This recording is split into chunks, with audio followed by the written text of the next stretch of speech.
last several years in Indiana. Unfortunately, that trend has not continued this year. Because of this increase, the Indiana State Police is announcing today the beginning of an aggressive traffic enforcement campaign. We examined the crash statistics over the last several months, and we were unable to locate any particular location or stretch of road where these fatalities were occurring. But what we did notice is that there are a number of causation factors that seem to be prevalent in the majority of those fatalities. Those causation factors include driving off the right side of the road and striking an object, failure to yield, disregarding a traffic control device, unsafe speed, and driving left to center. Now, we know from experience that those violations often occur because of people who are inexperienced or impaired, fatigued, or even distracted by talking on a cell phone, texting, or even eating a sandwich.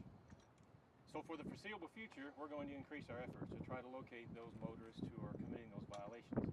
We're going to use our unmarked cars, our marked cars, our motorcycles, our Ford Mustangs, and our aircraft to try to locate those types of violations and then take appropriate action. Now, it's important to know that one of our main goals with this and any campaign that we have is to seek and obtain voluntary compliance with the motorists out there.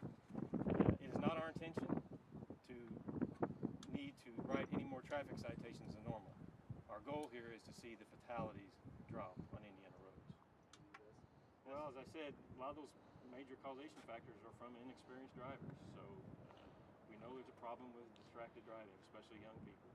And obviously summertime traffic is always with people on vacation, school out. So, but even when school's in, kids are driving back and forth to see a police officer there more than just about anywhere else. Distracted driving isn't new.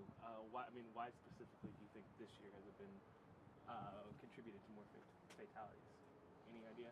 Well, I don't know that distracted driving in itself is, but these violations I talked about, driving off the right side of the road, driving left of center, logic tells you that people do that when they're distracted. Mm-hmm. We can't write anybody a ticket for necessarily driving off the road and having a crash on their own, but when somebody drives left of center because they're texting or because they're eating a sandwich, it's not against the law to eat a sandwich going down the road.